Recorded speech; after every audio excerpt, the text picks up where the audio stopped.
through just yet, with just over 20 minutes gone here at a sunny Weavers Park. Noonan again. You can just see they're happy enough with the three centre-halves on the ball until they step into midfield. And that's when things open up, because you have to go and press. That's where you create overloads and 2v1s. They've done it well. Farrugia has done really well there, and Markey needs to be careful. The ball into the near post, and Wogan does well to gather it. And Neil Farrugia is probably, Paul, along with Burke in the opening 10 minutes or so, but Farrugia is looking really dangerous down this right-hand side. Yeah, it's just how much they can get in the ball. It's a narrow enough pitch. He'd like a bigger pitch and more space to run into, but he's unplayable, isn't he, when he's facing you up and he just shifts. You can see for a big man. Well, this is, I'm sure, what Kevin would have talked about in areas of the pitch where they can have the ball. Another all over the top for Burke, and again it's Keeney who gets the block in it. Those balls down the left channel in particular are causing Drogheda a few problems and a few nervous moments. Back towards McInnes at the edge of the box. Here's a shot. Oh, a brilliant strike.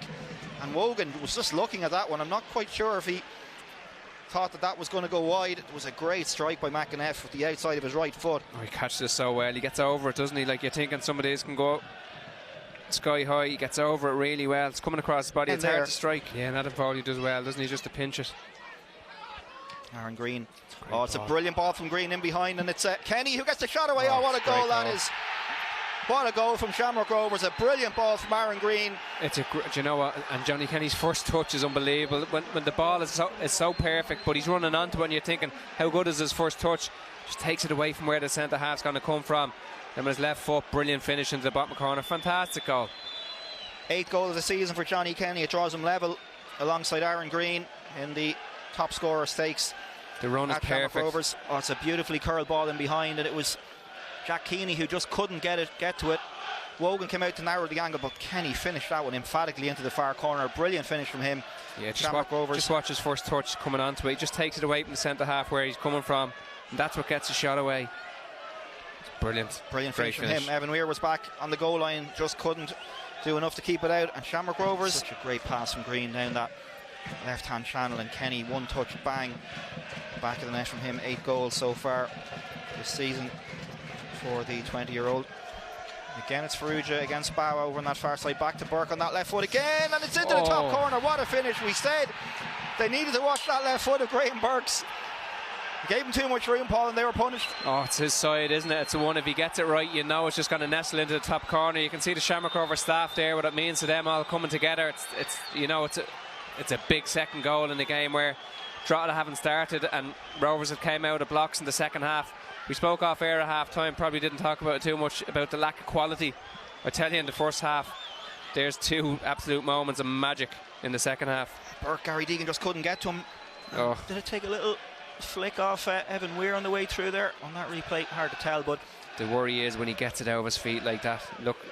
Yeah, it's a great strike. I think it went straight into that top corner. I don't think it came off anybody. Here is Aaron McInnes. Had a bit of a sider in the first half, which whistled past the top corner. It's back to him again. McInnes, he'll feel like if he gets another opportunity, he might have a crack, and it's inside to Green, and he gets away from a couple of Drogheda players, and Kenny just snatches at it, hit it on the spin, and he's furious with himself there, and maybe one of his teammates as well for unknown reasons, but he just spun and just a little bit too quick to hit it, Paul. Not like him. Lovely little slip. Green does well to come inside. Referees handled the game quite well tonight, I think. Here's Gallagher. Ball across here to Foley in a bit of space. Oh, and he nicks it past Poom, and he's away here down the right hand side. He's got Bawa and Piero in the middle. Can he find either of them? It's Piero with the header. Diving header from him. He tried to direct it into the corner. Just couldn't quite manage it, but good play from Drogheda, good play from Foley, and there is that threat, Paul, we talked about it. Yeah, it's a great pinch, isn't it? He just kind of reads the pass, and again the pitch just holds the ball up, it allows him it. Just waiting for the delivery. He plays it right for the ball over towards the left hand side towards Bawa. It breaks off Farrugia into the path of Markey now. Can Weir get a cross in from here? It's a good ball in as well towards Foley at the back stick, and he just heads it over the bar. Another opportunity goes begging for Drogheda United. They're half chances, aren't they? That's again, he needs to try and go back across the goal. It's just too central, his header. He watches it all the way. It's a great ball in, and he gets a chance to watch it. Got to try and go back across the far post for a rest. 7 goals against Drogheda in 21 previous appearances for Richie Towell. So he comes in to get a little bit of game time under his belt after a bit of a layoff. Now Markey can square this one back to Piero. Can they find something here? Drogheda surely. Still Markey has it, trying to dig it out, and eventually Poles, after a very bizarre scramble, gets down on it. For a moment there, Paul, it looked for all the world like that ball was going to be squared across the face of the goal and it was going to be a tap in, but it didn't quite happen. We're just waiting, weren't we? It was just like ping pong.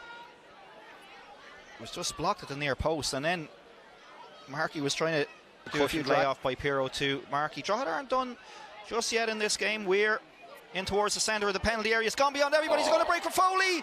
It's a good save by Poles, and it's come back off Heaney and got out for a goal kick, I think, yes. And again, Shamrock Rovers are living dangerously here.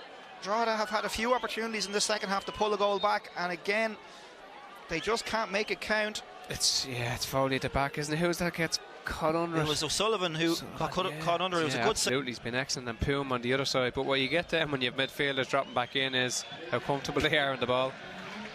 There is the full-time whistle. It's all over here, and Drogheda United have been beaten by 2-0. Got through the first half without really giving up any major opportunities, but the damage was done in the first 10 minutes of the second half. First, a real bit of quality from Aaron Green, curling that ball down the left-hand channel, and a brilliant touch and finish from Johnny Kenny. And then just 5 minutes after that, in the 52nd minute, Graham Burke, we talked about him in the first half getting a lot of room. Well, he made it count, got it on the left foot from the corner of the box and fired one into the far top corner. No chance for Andy Wogan, and Drogheda United have been beaten here by 2-0.